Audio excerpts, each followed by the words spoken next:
Unfortunately, no beer tonight. I actually realized I was out before we started doing this.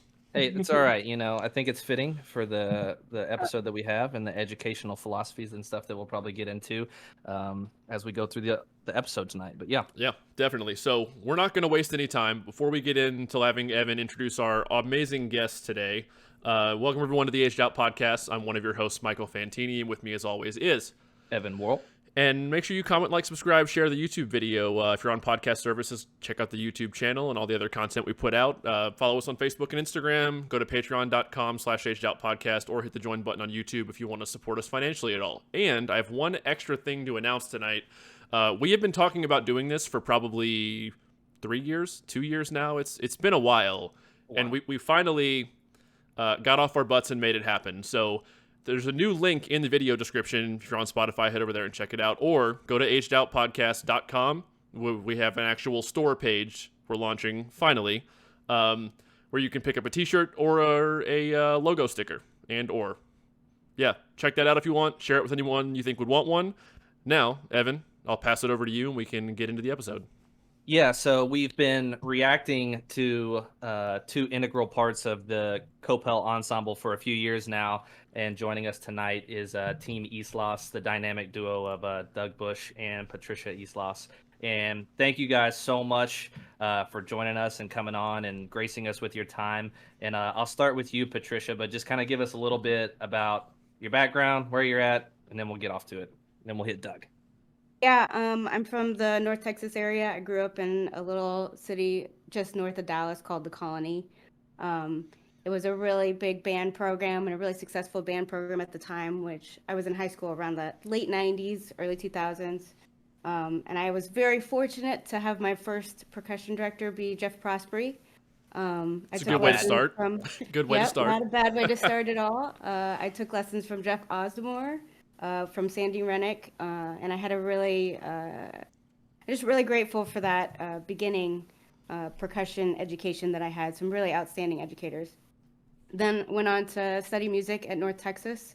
I was a music performance major. Primarily marimba was my main axe, but played all the percussion instruments. Yep. And was in the Drumline there, run by Paul Rennick, and that's where I met Doug. We were in that same ensemble in 2002. Doug played bass and I was on marimba. And then from there, went on to graduate and teach lessons and work with programs, a number of different programs in the North Texas area, ending up at Coppell I guess, when was that? 2015, 2016, something like that was when we got to Coppell. 2014. 2014, thank you. Yeah, I think that's good because I think I've been saying Coppell, which is better than I've definitely been saying Coppell. So yeah, but yeah, Doug. So you guys met at UNT, but a little brief background for you as well. Yeah, Evan. Real quick before we hop into it, I want to just take a moment and just thank both of you guys, not just for having us on, but also for the service you provide. And full disclosure, I actually don't keep up with a lot of Drumline nowadays. So kind of like the main source of information is kind of the Aged Out podcast. That's scary. Writing band show beats in the summer and stuff like that. I have you guys on in Second Monitor, and I appreciate the wide net that you guys cast. That you cover like all this stuff and the WGI stuff, all the summer stuff, and have the interviews and then like the percussion tapes It's just a lot of good stuff, and I'm thankful for it. Yeah, okay, so I got my stopwatch here. I'm gonna see if I can speed run this in a minute. Here we go. So, born and raised Dallas, Texas, very small band program, but fortunately, what I lacked in education, I gained in the opportunities to both teach the drumline as a student and write. Like my junior and senior year, I was getting to arrange for the drumline. So that was a really unique experience. That was great. Went to University of North Texas, marched some drum corps, Aged Out Madison Scouts 2000. Met Patricia at North Texas, fell in love, began teaching. 2003 Southwind, got Patricia out there, got the opportunity to write and arrange, be kind of caption head and arrangers at Southwind for a couple years. And then about, I think 2007, hooked up with Jeff Osdemore at Blue Knights and was at Blue Knights through about 2011. And we've been very fortunate to both teach and write for multiple successful competitive programs in the North Texas area, but we've really found our home the last decade or so at Coppell. So I think we're on our third band director and our third percussion director since we've been there. But right now it's absolutely outstanding place to be, second to none for sure. Almost 108. Dude, hey, we'll take it. That's pretty quick. Well done. Quick. Before we get into what I think will be more interesting for the viewers, that's like, your guys' educational philosophies, pedagogy, and kind of what resonates with your students. You kind of segued it for me. You said you've been through a couple of band directors there at Coppell, but like, tell us a little bit, Patricia, just about like what the program's like as far as like middle school, feeders, high school, just so kind of people have an understanding of what your all setup is like there.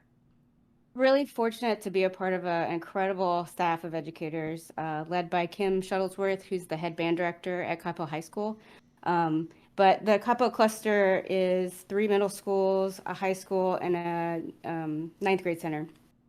And so Randall Wynn is actually the percussion director, and he kind of oversees all of the percussion at all of those campuses. And he is assisted by two assistant percussion directors, Danny Hawkins and Lindsay Hartfelder. And between the 3 of them, they cover all the classes from beginner classes at each of the middle schools, 7th and 8th grade band classes that sometimes are percussion only classes, and any of the high school percussion classes versus the 9th grade center stuff. Marching band after school, marching band on the weekends. Those 3 are kind of in the trenches every day. And then where Doug and I fit into that is we're part of the lesson staff. I would say there's about 4 of us that teach percussion lessons. Between the 2 of us, Doug and I probably cover about half, maybe a little bit more than half of the lessons 6th through 12th. We obviously work with the Drumline during our Drumline camps. We just had one last week. We'll have another one in the very end of July. We have marching band, obviously, in August. It's a whole deal down here in Texas. And then we work very with weird rules for UIL and stuff. Oh, yeah. As far as like what we do, yeah. Yeah. And then we'll work with the Drumline. We have marching band every day after school in the fall, but on Wednesdays is our percussion specific day. So Doug and I will go out and work with the Drumline during class and after school for a couple hours. And then hopefully one other day during the week that we come and work with the percussion and the marching band. Because we also write and arrange multiple shows at Coppell. But Coppell is a really big band program. So they have 2 bands. There's a varsity band and a JV band.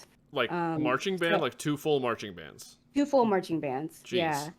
Yeah. I saw on the website that there was a Wind Symphony, Symphony 1, Symphony 2, Concert 1, Concert 2, and then I guess the 9th grade bands. Yeah, there's so many concert bands. There's a lot of kids. That is a massive group. How many? It really is. What's the size of the school then, and like, do you think like the size of the program numbers wise, if you had to guess? Oh, I don't know. Doug, do you have an idea? Well, we're 6A as a school, which is the largest edition in Texas, or the largest classification in Texas. And as far as marching band numbers specifically, oh gosh, I'm not entirely sure. But I think I feel like we're in close to the 400 in the varsity group and close to 100 in the JV group total. And again, that fluctuates a little bit, like COVID, obviously everything kind of got hit a little bit, but yeah, I think that tends to be around our average. Like the JV Drumline tends to be on average 5 basses, 3 to 4 snares, and in a full front ensemble, and then the varsity group kind of fluctuates between 5 to 6 snares, 3 quads, 5 basses, and a full front ensemble. Okay. And do you guys, Doug, all work with both ensembles, JV and varsity? It's a great question. Yeah, we write one of the questions you guys have had over the years in reaction videos, like we actually do 2 separate shows. So we have like the marching band show, and then we have a standstill only Drumline show. And that's what you guys have been seeing. Okay. And so the standstill only Drumline show, we go to compete at the Drumline contests like you're talking about, like for this marching band season, maybe in Austin, we'll compete at Dripping Springs or something like that. And then the Lone Star Classic, which is kind of like the most prestigious, longest running Texas Drumline contest, which is, kind of around the same time as PASIC. It's like after the marching band season. And actually the JV has a separate Drumline show they do as well, so they do the marching band show and they do a separate, wow, a lot of layers. It is, but as you were alluding to a little bit there, Evan, there's that 8-hour rule, so we don't really get any more time. What So what is we this rule for those that don't know? UIL governs Texas marching band like they're a part of the sports system, like Kentucky High School Athletics, KHSAA. Like they govern high school sports down in Texas. UIL dictates how much they can rehearse outside. It kind of keeps the playing field a little bit more even, although I'm sure there's loopholes around it. There is everything, but yeah. It's pretty intense. There are definitely, I think, band directors that if they could get away with more than 8 hours would for sure do it. But honestly, I think we're kind of for the kids and the parents. I mean, it's already so intense, and they're already doing so many after weekend activities with band content, with state and BOA and all that type of stuff. That I think it's honestly kind of a good thing. But it does mean that once the season gets going, like Patricia was alluding to, Wednesdays are our only dedicated like drumline show day. And then the rest of the week is for the most part marching band oriented. And then those videos that you guys see, we tend to record like the final week of the season. So like if Lone Star is on Saturday, we'll record it on like Wednesday or Thursday. And honestly, it's kind of like one of the best rehearsals of the season, right? Because like, am I really going to tell this kid, to fix his triplet roll 3 days before the gig? If he's got it, he's got it. If he doesn't, he doesn't. Yeah. Right? If it's there, it's there. But when that camera is in his face, right, and he has to perform, it helps a lot. For sure. It's also a little bit probably of a more realistic performance scenario with the camera there than what they do when they're getting judged. It adds those the things pressure. are intense. They have like an assigned adjudicator like per section, right? Is that right, Patricia? At these, you're talking about at Lone Star at the Drumline contest. Yeah, I mean they have. I think they try to bring out a variety of judges. That have different specialties. So you'll have someone like Bill Bachman, who's like a quad guy, and he knows about that. You might have someone like Lauren Teal, who's got great full ensemble ears and a lot of front ensemble experience. But it's not like there is a specific front ensemble judge or battery judge in that case. Gotcha. Okay. Before we ahead, move past this, want to drill down on something. The whole JV varsity thing is so foreign to me and wild. Like, I just want to ask real quick, that has to drive a ton of competition amongst the students that want to make the varsity, because obviously, like, you look at sports teams in high school, they have the freshman, JV, and varsity setup, and it kind of makes sense. Like, it probably drives personal practice for those driven students. Like, do you see just tons of motivation from that setup? Oh yeah, absolutely. I mean, it's been integral to our success and to being able to weather COVID as well as we did. Having that group allows for the younger players to come in and have a place where if they're not quite ready to hang at the varsity level, they can exist and they can get music that is specifically tailored for their level, that they can be challenged but not, overwhelmed. And yeah, there's obviously a lot of competition amongst the students to get into that varsity group because they get to see these videos and they grow up, in middle school seeing these kids play, and there's a lot of respect for that group. And we have a really involved audition process in the spring. They get music right before spring break, and the list of things that they're having to work on and perform for the audition is pretty in depth, like 7 or 8 different things, covering a ton of different technical and musical and timing skills.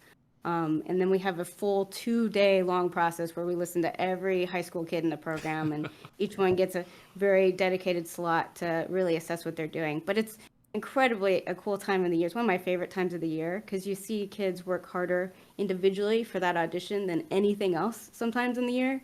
And you'll get to see kids that, maybe hadn't figured it out before really start to get what it's about and turn it on and have really successful moments. That's really cool. In that audition process.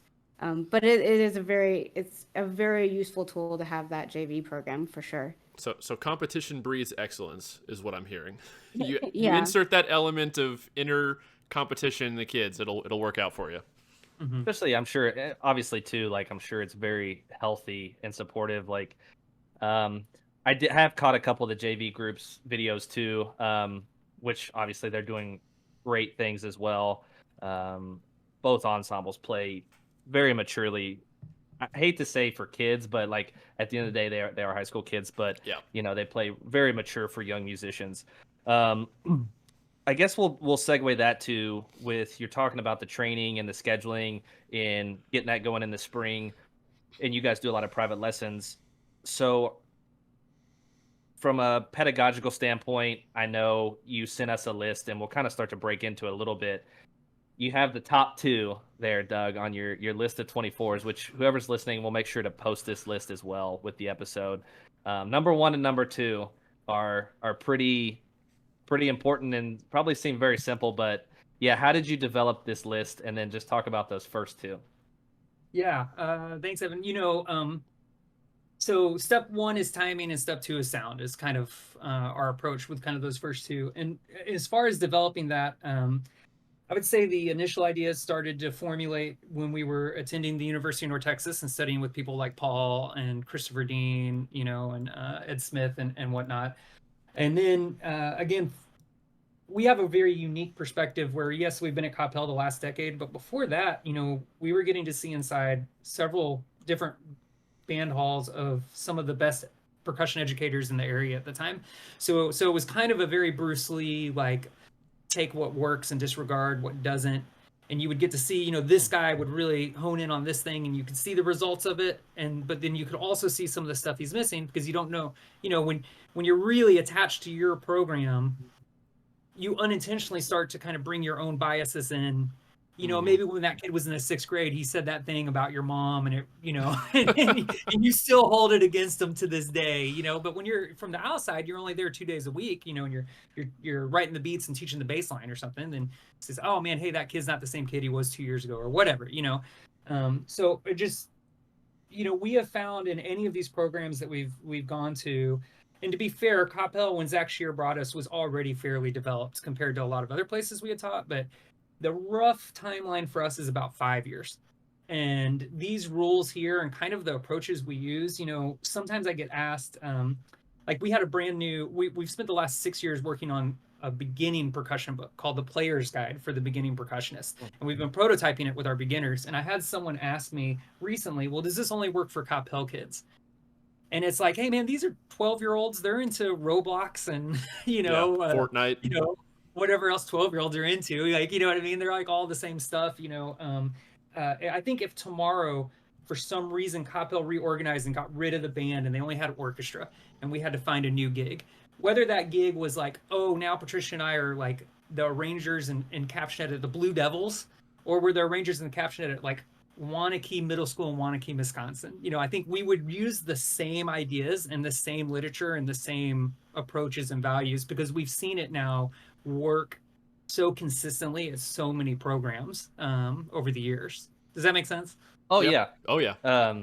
I think replication is, very important, like what you're talking about, something you can apply universally. And, I think that replication year to year for what you guys have done at Coppell speaks volumes too. Like, I think there's a lot of programs that come out of nowhere some year and they just have like a fantastic senior class where there's like 12 seniors in the battery and 8 seniors in the front, and it just clicks. But I think what's so impressive about, reacting to your all's groups over the past few years is the consistency year to year, even, coming out of COVID and stuff where people lost time in front of the kids. They lost the FaceTime. They lost a lot. So yeah. And then Patricia, do you kind of use, I know it says Doug Bush rules, but do you use a lot of these same principles, like he was talking about, practice your weakness, not your strength, timing, think of the correct thing at the correct times. Some of these are mental, some of these are physical things. Is that your kind of similar approach to keyboard and stuff as well? Of course, the philosophies we tend to carry with us. Even through teaching the middle school lessons, and anytime we'll teach any classes or percussion ensembles with them as well. But I think it's that consistency from bottom to top with all the students. And you get into any culture and start to embed some of these philosophies and ideas, and then the students themselves start to reinforce them, and that becomes incredible for maintaining and then continuing to build any kind of culture. So the fact that timing is the most important thing. We have on our edition packet an etude that Doug writes that is mostly kind of rhythm change timing and dynamic based. that every single student, regardless of what instrument you're wanting to audition for, bass line, the vibraphone section, you have to play on a snare drum with sticks. And so, it just reinforces, actions speak louder than words. And so all of the decisions that we make, the things that we focus on, the material that we give the students to practice, and the exercises that we do, all kind of have this similar mentality to them. So they kind of absorb these lessons through everything that they're playing all year. I think that audition kind of goes back to my wife teaches middle school band too, 6th, 7th, 8th grade band, to like He's a what hero, she does. then. Yeah. I go in, fortunately with my job, like a lot of times, like she'll have either 6th grade or 7th grade, like first, depending on what the schedule is.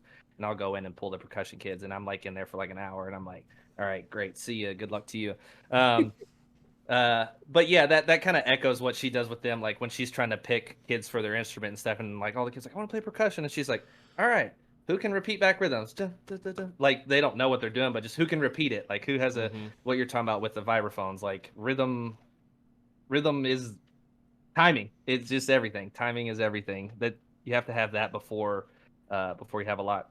Even the Carolina Crown Horn Line, who would always make their members submit smart music results before camps. They're like, yeah, if you can play the right rhythm in time, then we'll clean the rest of it. So it's like, Yeah. Fair. all right, Yeah. we'll figure out the tone and the intonation and all that stuff and the notes, but if you can play the rhythm, that's a great start. Some of this stuff too is just like you were talking about, like transitions are one of the most difficult things.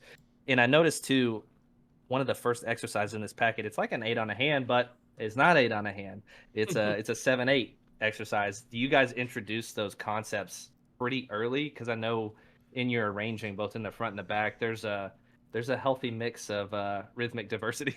There's a lot of craziness going on rhythmically for sure. Yeah, thank you. Yes,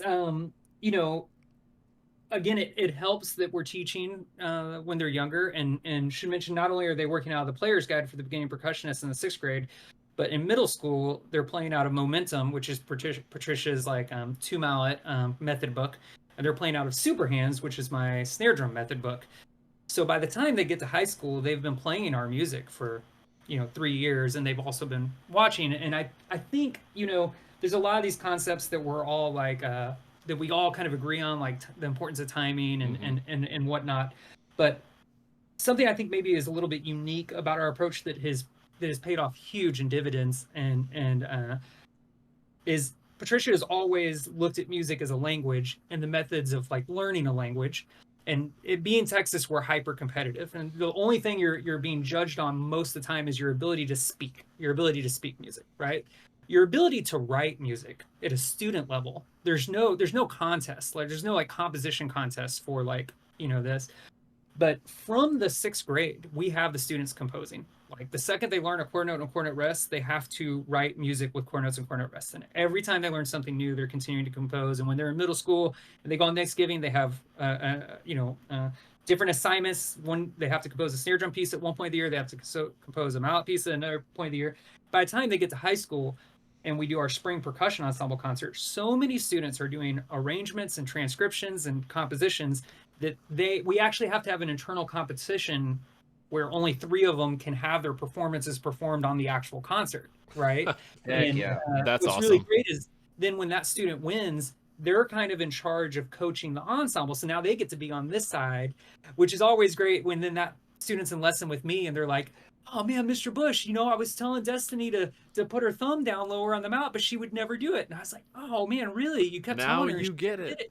Yeah. And then the student goes to play for me and I'm like, hey, your thumbs, and you can see that moment of having to both teach and having to compose, right? You want to write, you're writing an ensemble for 3 freshmen, and I noticed you have a 13/3 here. Like because you're a senior, right? You know what I mean? Like, how are you going to teach this 13/3? Oh, it's easy, Mr. Bush. It's just that. Okay, well, let's see how it goes, right? You know what I mean? And I think just like language, you have to read it, write it, and speak it. These conceptual ideas help the students grasp the more kind of nuanced musical and rhythmic vocabulary that Patricia and I find a lot of value in. And so how does this relate to the 7/8 exercise you talk about? Honestly, that exercise, the time signature changes almost every year. Like this year's, I think, is 6/8. Some years it's 10/8, some years it's 7/8, some years it's 6/8. But the value of that exercise specifically, I call a value exercise. And it's the first thing we do, even before 8 on hand, is you have to play whatever the rhythm is, the 8th notes. You play it at forte, then mezzo forte, mezzo piano, piano. And then your accents are at mezzo piano, your accents are at mezzo forte, your accents are at forte, your taps are at mezzo piano, your taps are at mezzo forte, and then you're back to forte. So I always, our music from the battery standpoint is so steeped in tradition of accent to tap, right? Which I love, but we have such a unique special opportunity since we're not really doing the WGI thing or the drum corps thing or even the marching band thing. Patricia and I view it a little less as drumline and full music percussion ensemble. And so I kind of think like, I don't need the kids just to play accents and taps. I need them to be able to express themselves. And if I went in and I saw the basketball coach only working on layups and 3-pointers, the team's going to struggle. Like they need to be able to shoot the ball from anywhere on the court, right? So I know when these kids are playing this music, I need them to play that accent or that tenuto, like wherever it speaks best to help enhance the melodic line, Yes. That's a new for you one guys, for me. For you guys in Dallas too, like Kyrie, the mid-range game is lethal, man. You can't get away from the mid-range game. So you're talking about it obviously in terms of dynamics, which I'm kind of thankful that it seems like a lot of modern, I don't want to say modern, but a lot of people these days are really focused on that. And the height system seems to be less relevant, I'll say. Like I remember like maybe early 90s, 80s, it was all just like 9 to 12 to 3 to 6. And, Mike and I have been on here several times doing rants about like, well, my 3 inches is going to sound different than your 3 inches. It might look the same, but this, that. And it goes down to anatomy too. Part of that's anatomy of your hands. How much weight that I have on the stick is different than somebody who's 6'3" because I'm 5'10". It's just exactly physiologically we're different. So we're learning to produce the same sounds rather than the same heights. And I'm sure, Patricia, that probably extends very well into what you're doing because, you start talking about 3 inches, 12 inches on a marimba, it's like, man, you're going to hear some harsh sounds pretty quick. Yeah. And then you take that to xylophone too, and it's not the same thing. Yeah. I would say, talking about being able to see inside a ton of different programs, we had our education at UNT, but I feel like I learned so much from being a teacher, from being inside all of these different programs and witnessing strengths and weaknesses of other teachers, and getting a variety of that. That was so integral into kind of my development as an educator. And one of the things that I feel like I noticed very commonly, it's a very normal mistake, is especially for young teachers, is to get in front of a group of kids and they do a rep and you hear a million mistakes, and then you want to tell all of them exactly all of those things at one time. And one of the things that I very consciously try to adhere to is one specific goal or one specific comment per rep. And I think that really helps to kind of hone in on what the kids are focused on. But also, another thing that I've been told is pretty unique about the way that I run a front ensemble, the way that Doug teaches as well, is I ask a lot of questions to the kids. Often they're getting talked at. They're in school still, so the rest of their day they're just being talked at constantly, and it's really hard for them to stay engaged, especially if this is the 7th class that they've had today, is my percussion class. And so we have a lot of discussion about like, okay, what was going on with the timing there? Were we fast? Were we slow? What did you hear? Mm-hmm. I will bring kids individually out from the group during several reps to just stand where I'm standing so they can get kind of that perspective, and then have them, listen, okay, and these marimbas, who's sticking out? Who's the loudest one? Okay, who seems like they're the softest one? To try and develop the individual sense of an ear and just awareness to balance. And to what we're aiming for, because depending on the phrase and depending on the piece and depending on whether we're in marching band mode or drumline only mode, piano might mean a different thing. Forte might mean a different thing. And so they're getting to start to build that ear and awareness to what it is we want at different times. And that really works when you get them to play individually.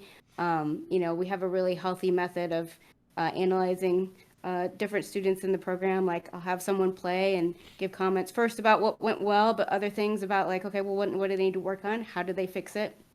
And so there's this kind of really healthy back and forth between the students. And there's not necessarily this ego attached to, oh, these people are calling me out because I come in earlier all the time, or because I play too loud or I play too heavy. It's just an acknowledgement, like these are problems that we're all trying to solve. And if we can kind of collectively do it together, then we're going to be more responsible for our sound and the success of the group as a whole.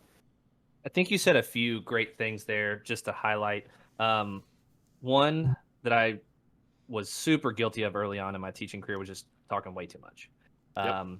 And now Same. I think my favorite words to kids are just do it again. I want you to figure it. Mm-hmm. I want to know that you either don't understand how you're doing it and like figure it out like first, before I give like what you're saying, like the one comment for you to fix. Using your ears is so key. And I think too, what you're talking about with like the other students helping assess is just like it builds culture, it builds camaraderie, cohesiveness within the group. Like it's a team game. I always say in the fall with our marching band that I work with, like this is the biggest group project you'll ever work on. Yep. Like everybody's gonna pull their weight, and if somebody else isn't, you have friends to help you. Like I'm they're gonna just gonna steal help that, you. by the way, Evan. So yeah, it's just the biggest group project that we have, and that was one way too that we got our attendance to be really well. It's like, oh, if you miss, it's not just hurting you, it's hurting all your friends. So yeah, those few things in there I think are super key. Just learning how to use your ears and get the kids to self-critique. What did you hear? What did you hear? What do you think? They're like, the first time, like, I don't know. Let's do it again and listen. Yeah. Yep. I love that. I think that adds a layer of personal accountability to everything too. And to back up for a minute, you all were talking about the writing and compositional assignments you give to the kids, even at a very young age. That's something I've never really heard about a lot of percussion educators do. And I'm not a full-time percussion educator. A lot of people might do that. I don't know. But it's the first time I've heard of anyone doing something like that. And you think they say the best way to, well, it's just, it makes perfect sense why you all are able to play some of the crazy rhythmic stuff you all do by the time they get to that varsity ensemble, because they're writing, and to write, you have to understand the math of the rhythm and where the downbeat is within all of that to be able to write it and line things up when you're writing for multiple instruments and like a percussion ensemble. So whether it's a drum line or a full ensemble. So that's why I just never even thought about having kids do that. A couple things now to double back on. We're going to get back to this list. I told you on here before, one of my favorite things on here was there's no such thing as an open roll. There's rhythm and there's sticking, which I love. Like there's no such thing as like doubles. You're playing two notes on this. That's my second favorite one on the list. What was your favorite one on the list, Mike? Easily, where'd it go? I've got it up on the screen now for the viewers. Oh, where'd it go? When you don't know what to practice. Where'd it go? Oh, practice triplet stick control or something. Yeah, if you don't know what to practice triplet timing. Yes. Incredible. So, Doug, kind of take us through that. Like, I agree and I understand it, but for anybody else, like, what's your philosophy behind that? There's no doubles, there's no open rolls. Like, it's just rhythms. Yeah. I think that I think it's a very interesting thing about our unique art in the drumming is like how the stickings relate to what we're doing. And there's a bunch of different approaches, I guess, but fundamentally for me, when I'm composing and teaching, I use stickings for two reasons. Like one, for flow, for like comfortability of playing the part, right? I've sometimes gotten parts and it kind of feels almost like the guy gave me some kind of challenge or tongue twister.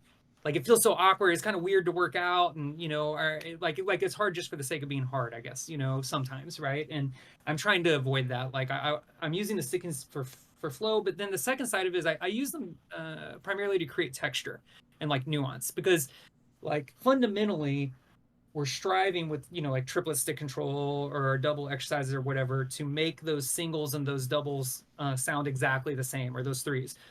But just by nature of like the grains of the stick and the velocity of the second note, and even as you get there, it is still going to have a subtle textural difference, right? Even at the absolute highest level.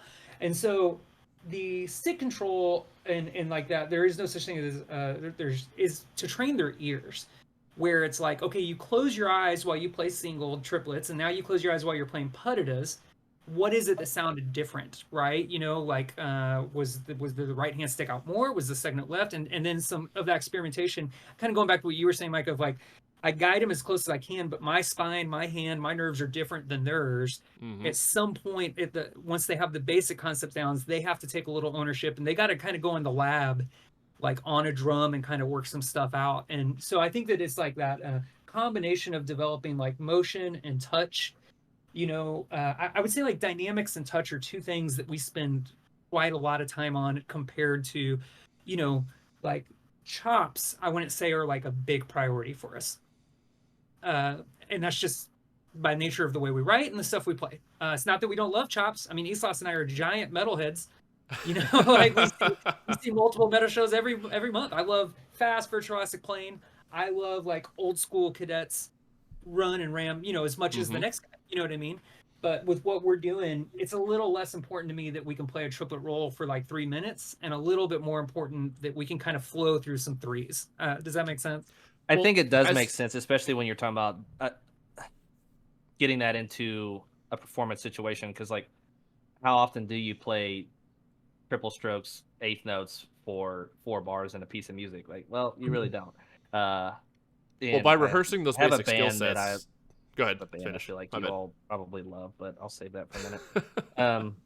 You just said the middlehead thing, and then Patricia, like, we're talking about stickings and stuff, and I would imagine in my feeble attempt to understand some front ensemble nuance that sticking and just chord progressions are so valuable in what you're doing to, like, you have a rhythm, but like, man, if I do this straight sticking, it's going to create a weird turnaround going up or down the keyboard, or like, obviously you're not trying to make the kids cross over like they're playing quads on marimba. So I would imagine like stickings and choice of whatever chord progression comes in pretty heavily, right? It does. Honestly, probably more so than that. Like where the phrase is headed, the progression of a particular section of the show. You know, dynamically what the music is headed towards or coming away from. And then, you know, on a micro level, like how are the marimbas texturally contributing to that? Like a sticking might be defined because visually it looks a little bit cooler. We were just working on something last week at our drum camp, and I'd mentioned to the kids, there might be a couple awkward stickings here. If there's anything that sticks out to you, let me know. And one of the marimbas had said, I don't know that that's the easiest way to play it, or the most comfortable way to play it, but stylistically it looks really cool, so we're going to leave it alone, you know. Yeah, there's a lot of work put into the construction of the Drumline show because Doug and I have complete control over that. We also write the marching band beats, and we have for a while at Coppell, but because it's a more collaborative thing, you know, we don't have as much control over the pacing or, you know, when the front ensemble is featured or when, you know, the snare line is featured as we do obviously in the Drumline show. So we try to take advantage of that opportunity to really make sure the music is headed in the right direction and it has this momentum to it that regardless of how intense or exciting it might be or how like powerful, impactful it might be, it still feels like it's engaging. And all of the little decisions arrangement-wise are in service to the bigger picture.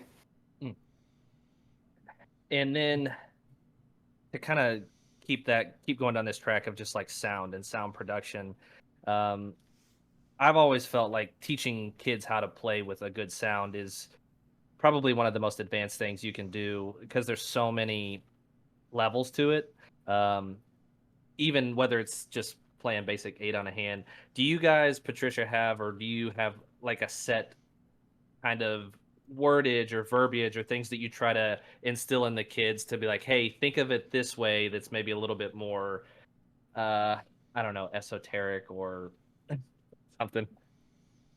No, I'm not great with those kind of catchphrases, but I will say that, you know, getting to where we are, where the kids have a great awareness of sound quality and dynamic control, is definitely been a process. I mean, when we first got there, they were a pretty good program, and really heavily invested in like the percussion ensemble scene. Like they had gone to PASIC. Zach Shear had taken them to PASIC, and they had done a showcase concert, but the drumline thing wasn't as much a priority. And so, it's taken, I mean, probably 5 or 6 years through different stages of, okay, we're now just going to focus on some very simple techniques and just getting our fortes and our pianos kind of aligned. And then now we can work a little bit more the next year on developing the mid-range and crescendos and decrescendos. And so, where we are now is a reflection of all those little patient steps that we've taken in the previous years. And so, the kids see that, and, it evolves.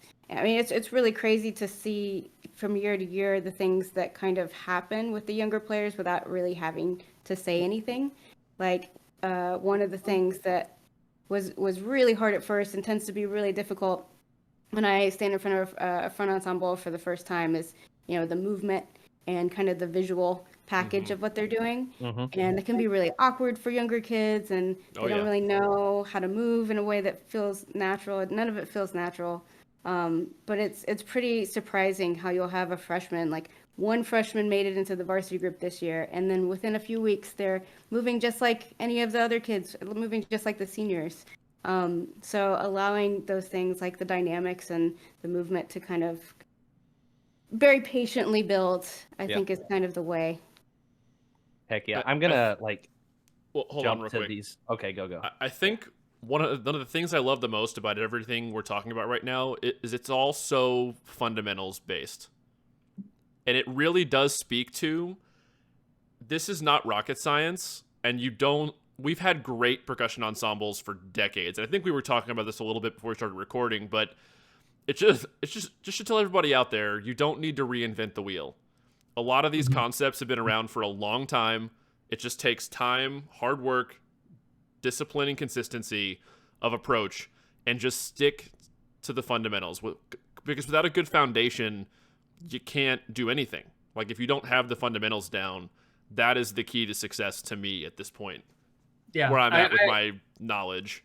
I couldn't agree more, Michael. I would say a good description for our approach at Coppell is like old school methods with new school music.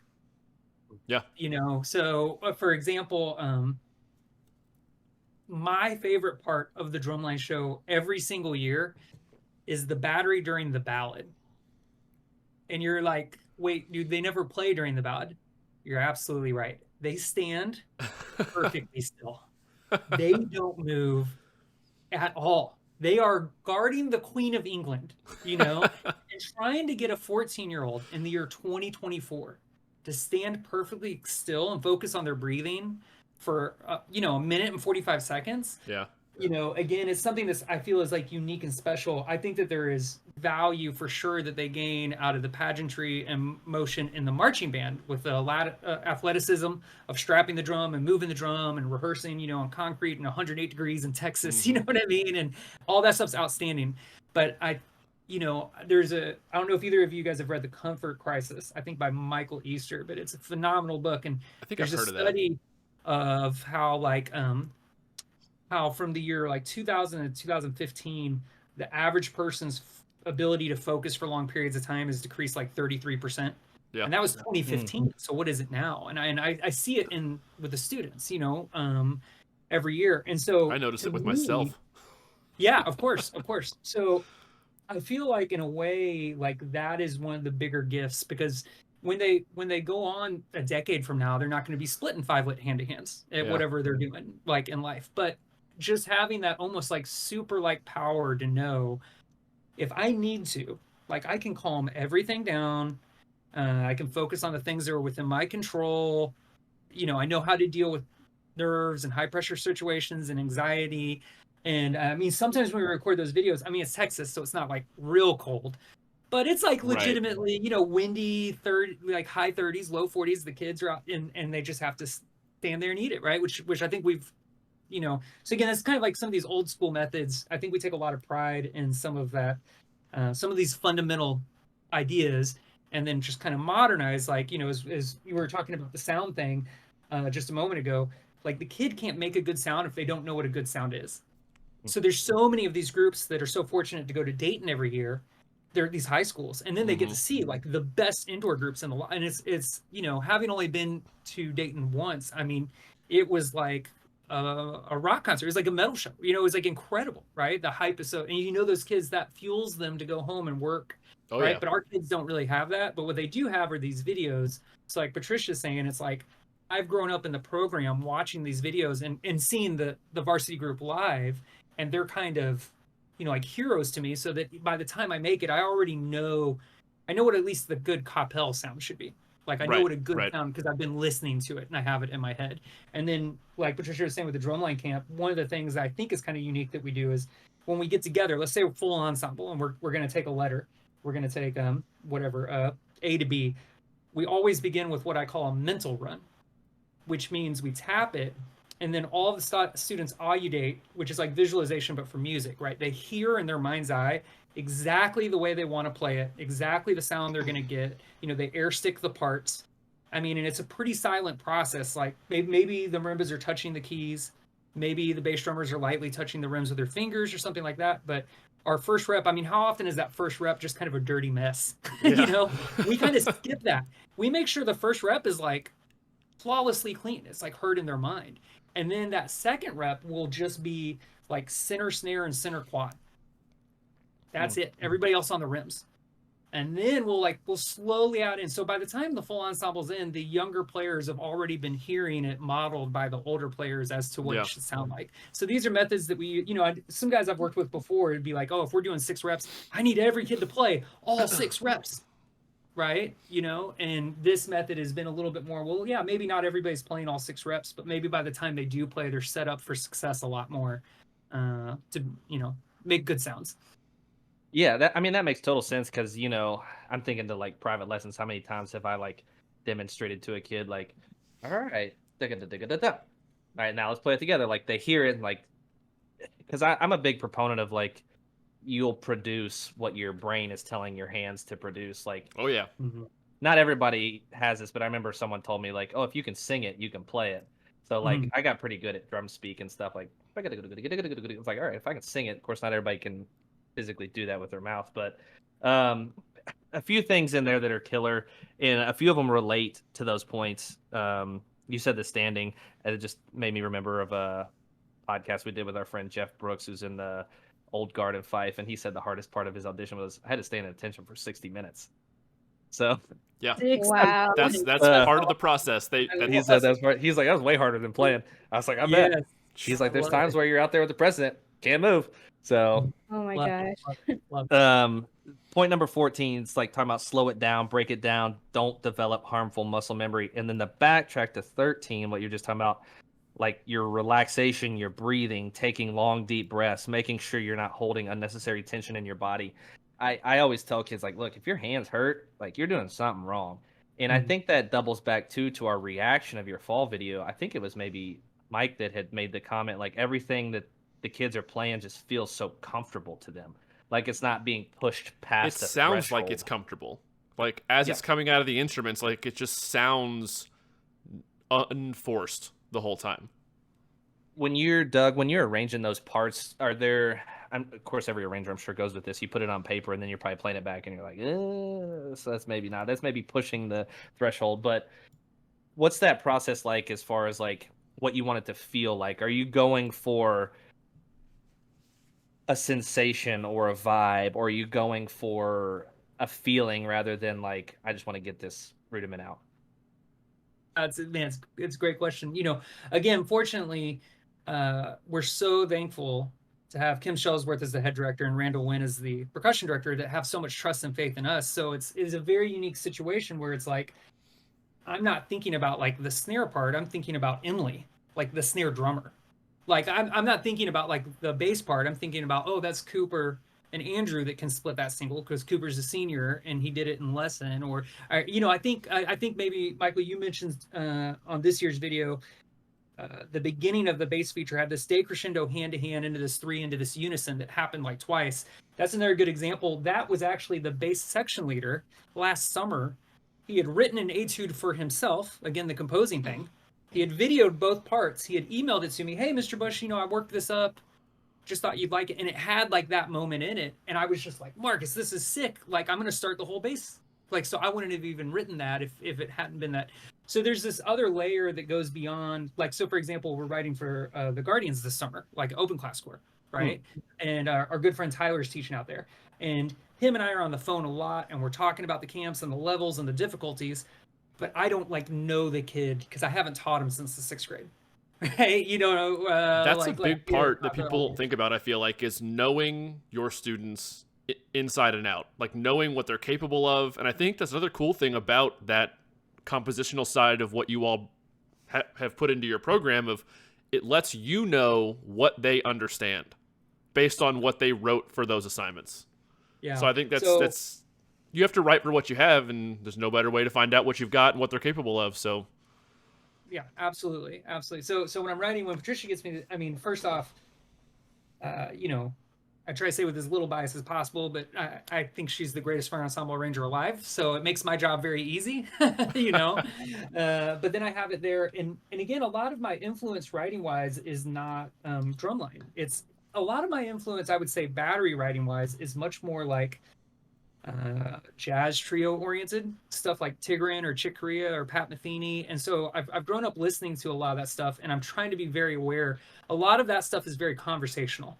It's like Metheny says something and then Christian McBride answers, you know, right? Or Weckl plays something and Korea hears it and he responds to it, right? And so I try to view those three voices for the most time as that kind of mentality, is like conversationally, what are the snares saying?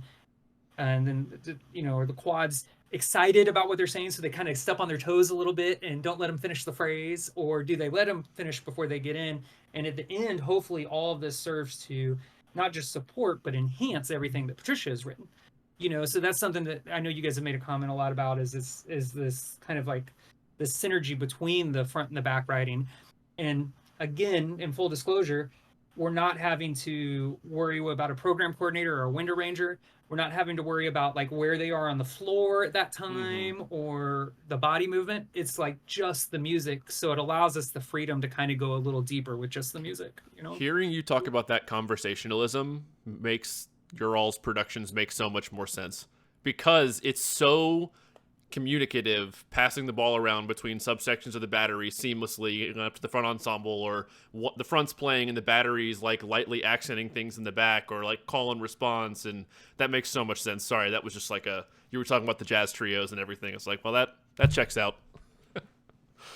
For you, Patricia, like talking about that conversation, obviously we're talking a lot about awareness, like within subsections as well. And obviously the battery has like listening to the snare drum, listening to the full battery, but the front ensemble has that kind of added layer of things where like you're communicating as a marimba line layered on top with the xylo, rags, vibes, the metals, everything, but also listening back and communicating with what the battery is doing as well. What are those conversations with your students like, as far as like, are you talking to them about, hey, on measure this, blah, blah, blah, blah, blah, and I'm kind of directing this question a little bit, or are you saying like, hey guys, listen to the end of the snare phrase? Like, what's your kind of verbiage like when you're having them open their ears backwards as well? Yeah, I mean, it's so cool that we get to work with on a weekly basis the students that are playing our music. You know, we write for a lot of other groups, and sometimes we'll go out and do a clinic for a weekend, or, you know, get to see them every once in a while. But it's not quite the same when we don't get to be there and explain what we were thinking. So having that is really really fun.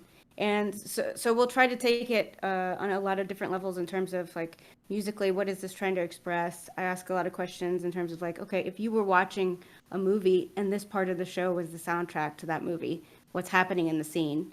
And let them kind of dictate what they hear and what they feel, because I can explain it to them. And I do often like what my motivation was or what my inspiration was, but that they're not always able to connect to that because they're, you know, 14 or 15 or 16. But, you know, they've all seen movies and TV shows and stuff on YouTube that they can hear the music, and it makes it mean more to them. So expressing this crescendo in a way, or how this line kind of has peaks and valleys to it, will make more sense if it's something that they can personally relate to. But then, in terms of the construction of the show, because I know Doug's writing so well and because we work so well together, I'll try to leave moments where where he can kind of fill in the battery more, or there's like just a very basic sketch in terms of the melodic phrase, so he has more freedom to do things rhythmically. So that there can be more of that conversational element in the show, and it's not only front ensemble kind of leading every moment and every phrase, and the battery secondary since I'm starting first. And that leads to great conversations in rehearsal. Like, okay, we're playing this crescendo, and you guys are playing quarter note triplets, and they're playing, some other rhythm on top of it, eighth note triplets, or 5/2 versus like 16th note fivelets. Are you listening to how the snare line's crescendoing at? You hear the pacing that they're using. You hear when they're arriving. We're not matching that. We need to open up our ensemble ears. We have listening levels. Listening level 1 is to you and the metronome. Listening level 2 is to you, the metronome, and the people in your section playing your same part, and so on. So we use those tools a lot in regards to the composition, a lot in rehearsal to continue furthering that awareness to balance outside just the subsections. How many listening levels are there? I would say, yeah, probably like 3 or 4. 3 or 4. I love that because sometimes I'll ask kids the question like, all right, you're playing, what are you listening to right now? Like, what's your primary responsibility when the Met's on? And they'll be like, oh, the center snare. And I'm like, no. I was like, you need to be playing as best with the metronome as you possibly can. Then your secondary responsibility is the person next to you, and your tertiary responsibility is like, training them that way. I love that. I feel validated. So if any of my Madison Central kids are listening, there it is. Play with the Met. Timing. Going back to rule number 1, timing. I love the listening levels. I think that makes sense. Just it's the checklist, going down the process. And I remember when we had Lauren on, and she accredited a lot of it to Paul and Sandy too. It was like they would teach them like, don't play the cymbal crash on measure 3 or beat 3 of measure 59. It's like, it happens with the release of the snare feature. So you better understand what's going on around you. Yep. Fit it in the pocket. So I have started to implement those things just after conversations with like her and stuff, which, makes perfect sense hearing that from you guys. I gotta go back. So you talked about arranging and leading. Sorry, but are there times where like you guys have your like internal feuds of, all right, who's taking the lead here? I got my notes in the software first, so you're gonna have to write around this, or like, no, this is what I'm feeling. Doug, what's that kind of like back and forth like? Do you guys write on the same computer, or do you just like share files? No, we got different computers and we have different workstations. And with the Drumline show specifically, I mean, with the marching band show, often actually nowadays, the marching band show, I'm the first guy to get beats down. And then she, I'll talk to her about some of my intent, change stuff if I need to. We'll go back and forth as much as needed and get it to the final product. But with the Drumline show, I can't write anything until she's done stuff, right? So she'll be the first to do it. And then, it's for the most part very smooth, very seamless, because like Patricia said, we know each other so well. Our tastes are so similar. We've been doing it so long. But there will be the occasional like, I'm not sure. Is this really the right length of this or the really? And I'll let you take a guess, Evan, who wins those. I'll let you guess who wins those arguments 98% of the time. Now, and to be fair, more often than Mr. Bush would like to admit, do I fight back? But ultimately, after living with it, she was right. That was in the call. end, Yeah. So I've kind of learned over the years, like it has to be a 10 out of 10. Like no, I need 4 measures of consecutive hand to hand at pianissimo. You know what I mean? Like it has to be a 10 out of 10 if I'm willing to really fight for it nowadays. It's better work. Yeah. Yeah. Now it's a little bit more like oh man, she's probably hearing or catching something that I wasn't aware of in the initial intent, or I'm so close to it because I've been working and reworking it so much. Having some fresh ears that I trust helps me to like, oh, okay, yeah, this would be better if I, only played 5 5-lets instead of 6 5-lets or whatever, Yeah, I mean, I understand it. I teach with the same program as my wife in the fall. We're not in the same caption. She's the woodwind queen, and I do all the feet and choreography, so I don't even do the battery stuff.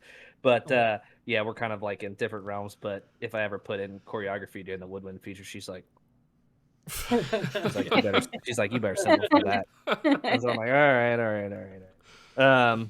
But this list, like Mike said, I think that the core understanding of what you guys do stems back to so much fundamental things.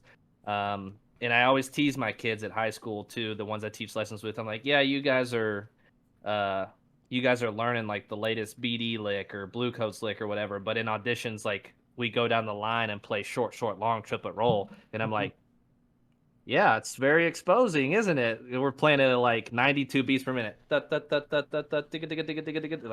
yeah, you can't do it.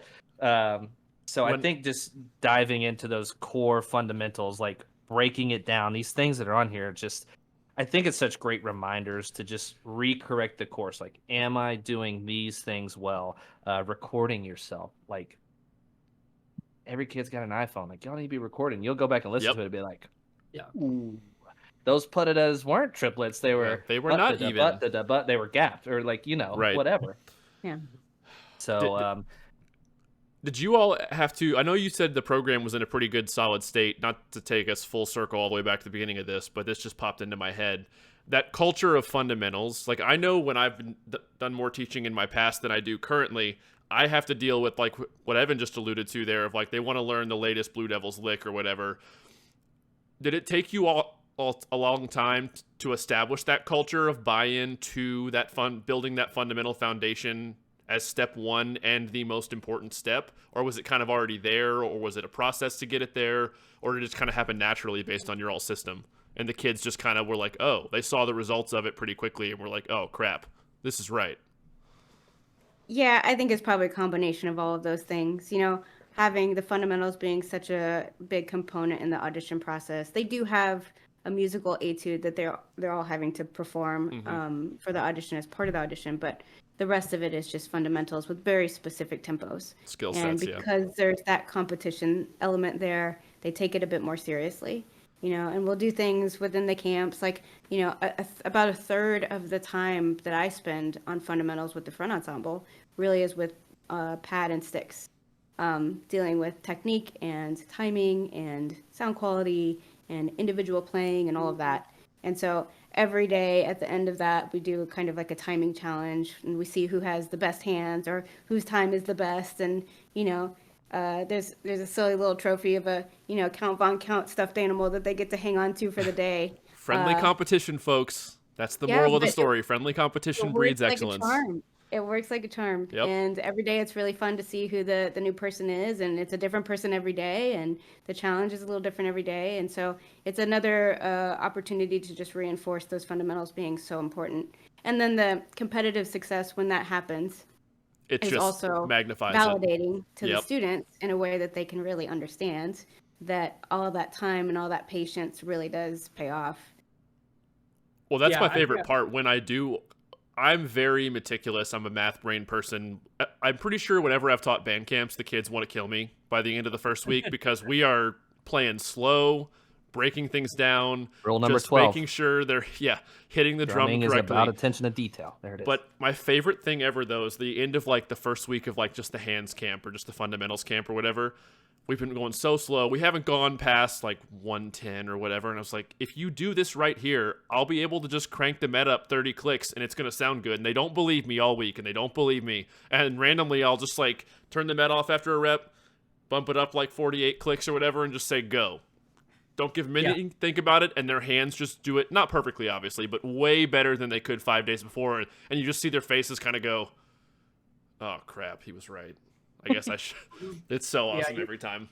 You're totally right, man. I mean, like we joke internally as a staff about Patricia because the front ensemble, it's like their first run of the opener will take them like 6.5 minutes. Yeah. Even though the opener is like a minute long. Yep. Because it's just so slow, right? And if you can't do it slow, you can't do it fast. And that is one thing I would say, even though the culture was fairly strong, for sure, the musicianship was very high when we got there. But the attention to detail. Like carriers kind of all over the place, snare stands set up differently because there was this mentality that I see with a lot of guys of like, we got to go. If I get 10 more reps of 8s, it's like, yo. If they can't do these basic fundamental things that every human can do at like the highest level, then we're not establishing a baseline standard. Like they need to know that if the sticks out is not in time, they don't get to play the attack. You know what I mean? Because if the sticks out is in time, what's the likelihood the attack's going to be in time, and so on and so forth. So I would say that there was like a standard and a attention to detail that, we kind of brought in that definitely every new kid to the varsity program feels like. It's always a shock. And I don't know about you guys, but I remember myself going through that. Like when I first went to drum corps, and like, the first time I had to really stand still. And I thought I was playing 16 notes in time. I didn't know I wasn't playing, right? Oh yeah. And so it's good to like develop these methods over the years to effectively and efficiently teach that stuff. You get a little quicker with it, and you get a little bit more refined with it, and then you get to the music you want to play.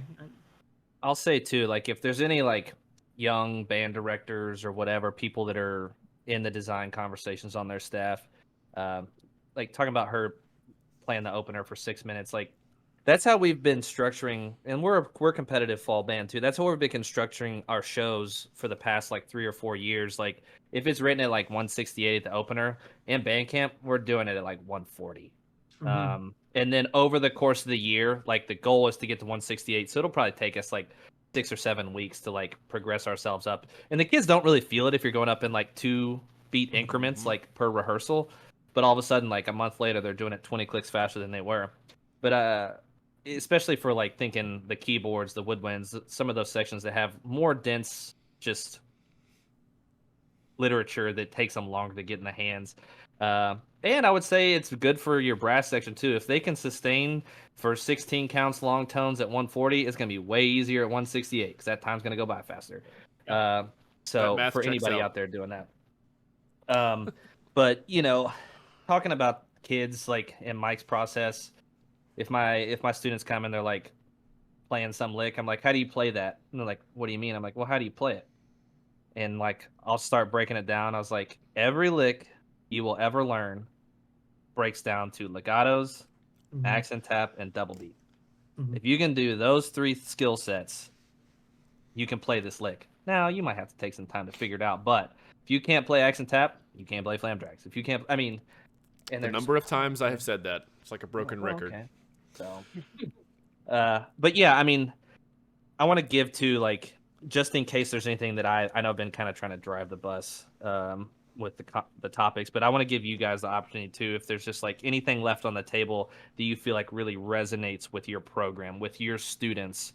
Doug, we'll start with you, and then Patricia will end with you. I'll give you guys kind of the red carpet to just go.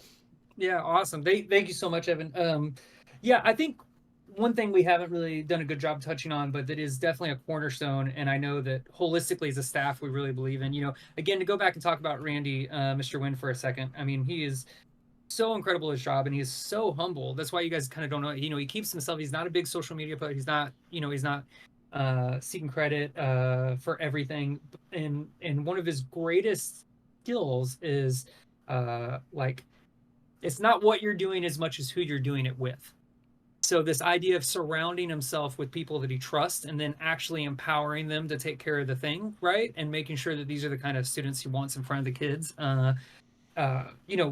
affords us this opportunity to do something that I think is also just as integral as everything else we've said here, is kind of the depth in the program.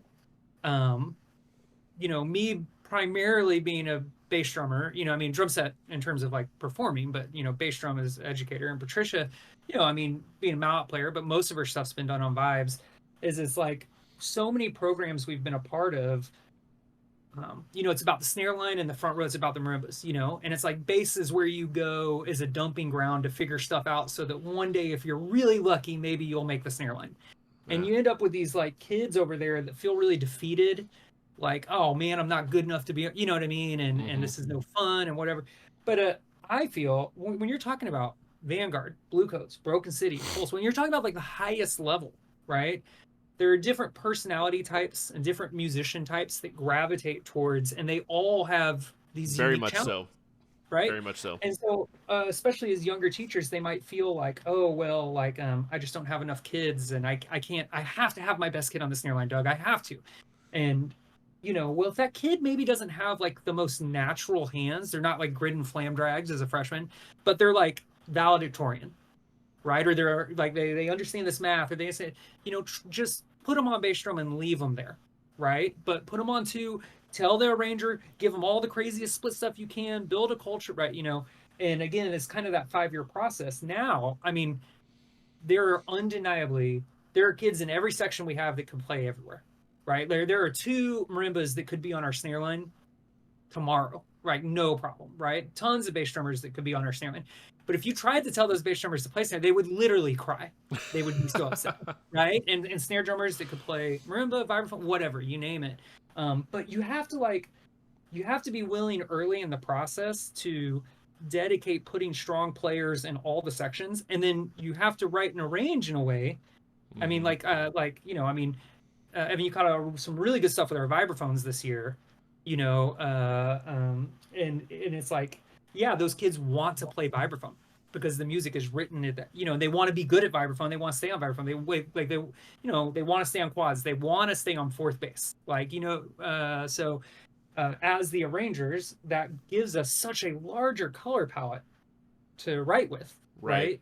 So even if it's a weak year for the quad line, it's still like serviceable, right? You know what I'm trying to say? And I can maybe make up for some of that melodic stuff on the bass line. Or like for this bass line last year, we actually, after setting the line, ended up losing 2 of the bass drummers.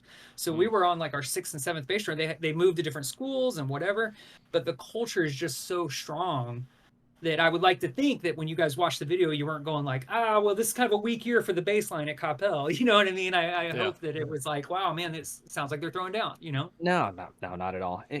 And I think too, to double down on that point, like having a kid in a position where they're going to be successful, but also like where they're going to be happy is a big thing today. Not only to get them to buy in and get the best out of them, but sometimes I cringe at people who are like, but is this kid like a well-rounded percussionist? And I'm like, okay, like if you're doing your job as an instructor, you're probably giving them the opportunity to be a well-rounded percussionist if they want to go on and do higher education. But what percentage of kids are doing that? Like probably a very small percentage. So like the experience that you want to give them has to be high level. Like, I don't want to be like, well, for the sake of making you a great, well-rounded percussionist, I'm going to take you off the drum line and put you in the front so you get this experience. And then they just, like, hate themselves the whole time. Like, that's tragic. Yeah. I resonate with that whole idea so much because I was a snare drummer from the time that I picked up sticks at, like, 14 years old. The first time I saw it, that's all I wanted to be about. Nick Cannon. That was, well, so funny. It just resonated with me. That's what I cared about immediately when I saw a drum line for the first time. Like, that's what I want to do. I want to play a lot of fast notes at the same time with other people. Like, that was just what I wanted to do, and I have an obsessive personality anyway, so I just freaking blinders on.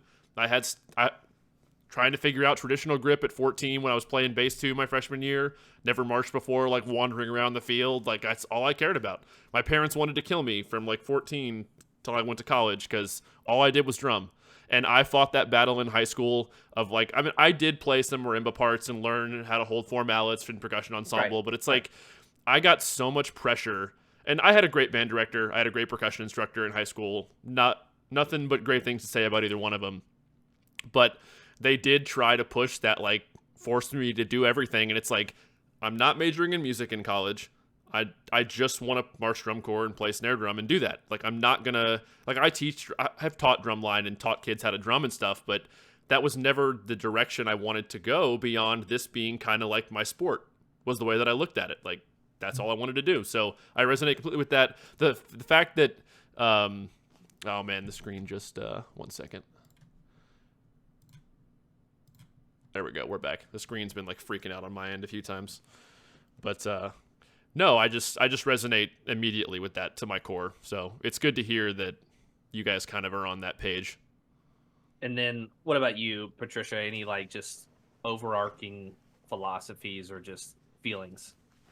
Yeah, I think one that we didn't really get a chance to touch on that is kind of the cornerstone of Doug and my career. A decision we made a long time ago, and revolving around, marching percussion, is it's not really. I mean, it is a competitive thing, but it's not really about the competition for us.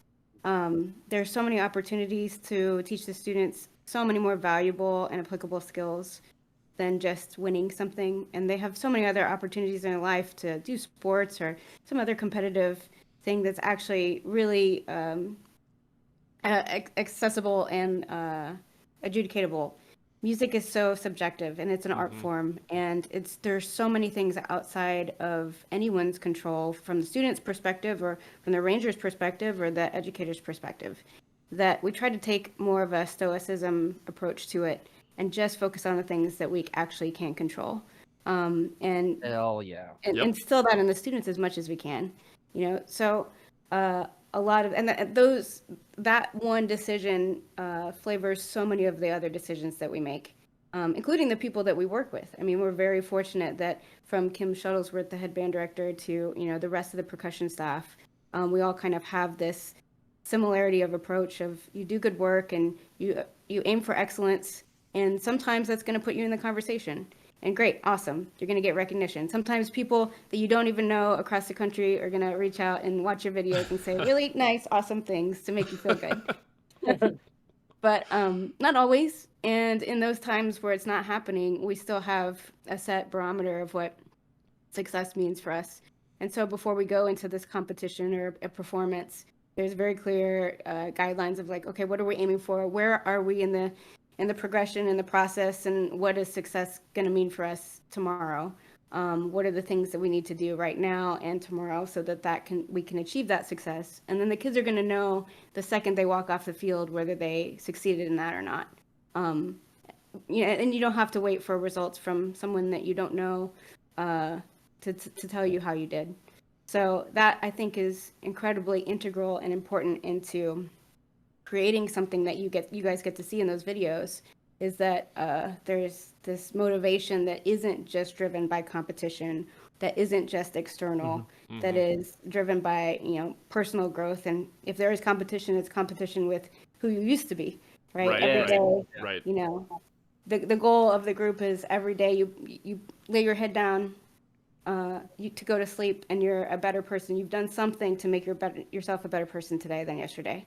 And that's really a huge element in what we're able to accomplish at Coppell. Honestly, I mean, I love that so much.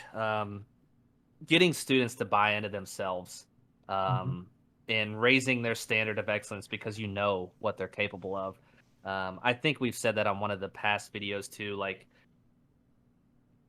the product of what you guys put out is just kind of a testament of the knowledge that you're giving, but also the students digesting and like putting in the effort and like raising their own standard of excellence within themselves. And I think teaching young kids how to do that, just to be like, no, you can do great things. Like, you have this like light inside of you. Don't be afraid to just like let it go. Don't cower away from it. Our show this past fall was kind of on that. There's that famous Coach Carter speech of like, it is our own shot. It is our own light that frightens us the most, kind of thing. It's like, no, just like, don't be afraid to be a light in the world. Don't be afraid to let your potential. You might fail and it might be hard, but that's fine. And that's kind of the thing that I always ask the kids when they come off the field at the last show, like in retreat is like 30 minutes, an hour later. I'm like, how do you feel right now? And they're just like crying. They're like, it was awesome. I was like, don't forget. Don't forget. Bottle that feeling up and hold on to it. Because it's a subjective activity and we could have been the best and still not won. Yep. Absolutely. It is what it is. Oh, man. Honestly, I can't think of a better way to end this than on what was just said by you two. So, anybody have anything else, or are we going to wrap this up? I'll say one thing, and then if you guys have something, that's fine. But, I just appreciate you guys reaching out and connecting and, just obviously what you're doing for your program and your kids in this conversation, your philosophies of teaching and just like your philosophies of life. I look forward to watching and more of what you guys produce and what the program down in Coppell is doing. I love it. I hope the kids continue to just like dig in, and hopefully these videos, if it's them or other groups, they'll just continue to just be like buy in. So yeah. 100%. Thank you so much again, Evan and Michael, both, not just for having us, but for showcasing the group. I mean, this weird little musical hobby that we're a part of, kind of lives in like WGI land or DCI land. We're in some kind of weird nebulous thing where the kids are wearing like Vans and tracksuit pants on stands playing music, right? It does mean Shout a out lot. Vans. That sounds pretty fun to me, honestly. Means a lot to have you guys, showcase and bring attention to it. We're very genuinely appreciative of it, not just us, but the rest of the staff and the students as well. No, thank you all both. This was an amazing, believe it or not, hour and 20 minutes. So we'll close this out. Everyone, thanks for hanging out. Again, comment, like, subscribe, share the podcast. Go ahead, Evan. I'll wait. I was just going to say, too, if you want to get in touch with some of the stuff that they're doing, the teameaslas.com, team, TEAMISLAS, for some of the information he talked about, the books. I don't know if the player's guide's on there, but I know I saw the momentum piece, the super hands, all that stuff on there. If you want to get your hands on some material just for your growing percussion ensemble. Yep. We'll put a link to the website in the video description on YouTube as well. So check that out, everybody. Follow on Facebook and Instagram, patreon.com. Hit the join button here. Check out agedoutpodcast.com if you want a shirt. That's live now with this episode going out. Thank you both, and we'll see everybody in the next one. Thanks, guys.